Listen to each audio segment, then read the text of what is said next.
can be no trick. This conference was sadly born. They have the truth of it from Hero. They seem to pity the lady. It seems her affections have their full bent. Love me. Why, it must be requited. I hear harm censure. They say I will bear myself proudly if I receive the love come from her. They say, too, she would rather die than give any sign of affection. I did never think to marry. I must not seem proud. Happy are they that hear their detractions and can put them to mending. They say the lady is fair. 'Tis the truth. I can bear them witness. And virtuous, just so I cannot reprove it, and wise. But for loving me. By my faith, it is no addition to her wit, nor no great argument of her folly. For I will be horribly in love with her. I may chance have some odd quirks and remnants of wit broken on me, because I have railed so long against marriage. It does not the appetite also. A man loves the meat in his youth that he cannot endure in his age. Shall quips and sentences and these paper bullets of the brain are a man from the career of his humor? No. The world must be peopled. When I said I would die a bachelor, I did never think I would live till I was married. Here comes Beatrice. By this day, she's a fair lady. I think I spy some marks of love. Against my will, I am sent to bid thee come into dinner. Fair Beatrice, I thank you for your pains. I took no more pains for those thanks than you take pains to thank me. If it had been paid for, I would not have come. You took pleasure then in the message. Yea, just as much as you may take upon a knife's point and choke a dog withal. If you have no stomach, Signor, farewell. Huh.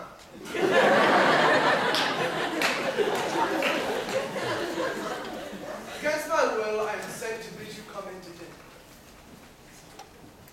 There's double meaning. I took no more pains for those things than you took pains to thank me. That's as much to say any pains I take for you is as easy as thanks. Oh, if I do not take pity on her, I am a villain. If I do not love her, I am inhuman. I will go get her picture. Good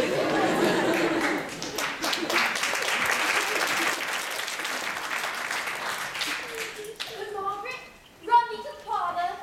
There thou shalt find my cousin Beatrice posing with the Prince and Claudio.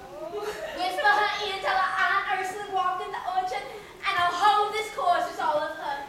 Say that thou overheardst us, and fittest eel into the pleaching fowler, where honeysuckles, ripened by the sun, forbid the sun to enter. Like favorites, been cried by princes and advance their pride against the power that bred it.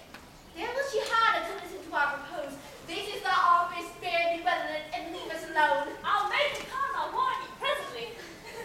Now, Ursula, when Beatrice doth come, as do and trace this alley up and down, our talk must only be of Benedict. When I do name him, let it be thy part to praise him more than ever man did merit. My talk to thee must be how Benedict is sick in love with Beatrice. Of this matter's little Cupid's crafty arrow made, that only wounds by hearsay. Now begin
Claudio.